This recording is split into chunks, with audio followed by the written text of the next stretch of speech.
Hello everyone. Welcome to Module 5.2, where we will explore sexual identity, privilege, and oppression. Society is full of labels, categories in which to place people, but people don't always fit neatly into a fixed identity label. People use a variety of terms to describe themselves, including gay, lesbian, straight, bisexual, queer, questioning, and asexual, depending on how they perceive their sexual identities at the moment. Depending on the individual, sexual identity may continue to develop even after coming out. Research studies have found that female sexuality is fluid and context dependent. In the US, men's sexual identities seem to be more stable. The coming out process is very subjective. Nadal describes it as a lifelong process which involves one's own comfort and acceptance with their identity rather than a one-time event.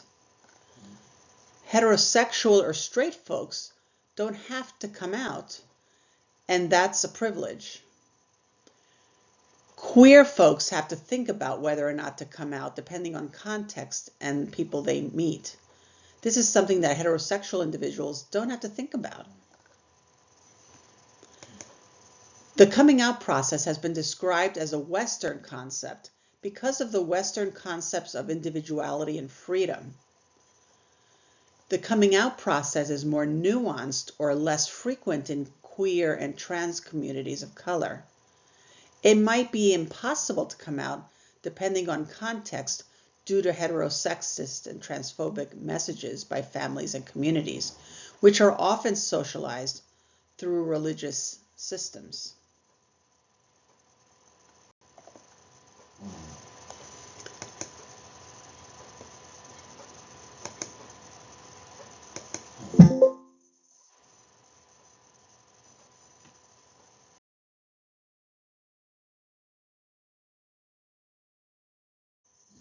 Just like there's racism and bias within society in general, there is racism and bias within the LGBTQ+ community. Bisexuals might experience feeling othered by gay and lesbian folks as well as by straight folks.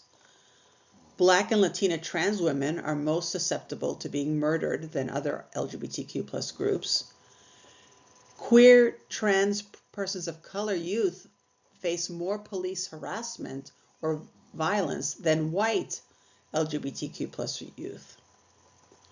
Anti-LGBTQ bullying is linked to suicidal ideation, low self-esteem, poorer academic performance, and other mental health issues. QTPOC are more likely to purposely miss school due to safety concerns, less likely to plan to graduate high school, have less of a sense of belonging in school, suffer from depression, more likely to be disciplined in school, and be overrepresented in the juvenile justice system. This reflects the multi-layered systems of oppression that are intersectional.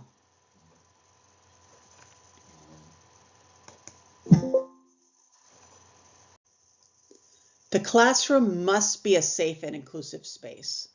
Teachers and other school personnel need to stop the use of biased language, like language even saying that's so gay, and staying silent. When teachers stay silent, it communicates that they're in agreement with the kids who used the biased language.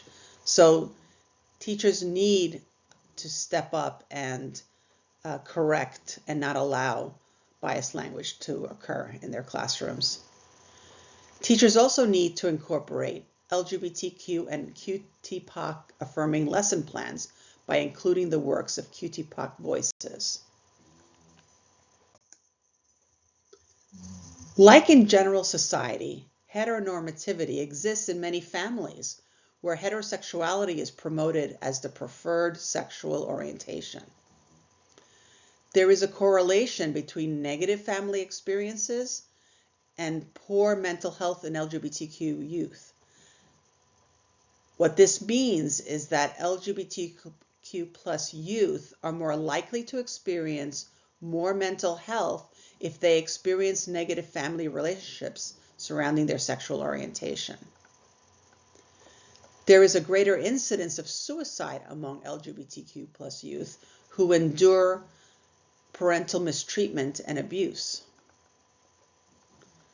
The lack of family support is a risk factor for suicide, and in contrast, family acceptance and parental support help protect and promote resilience in LGBTQ plus youth.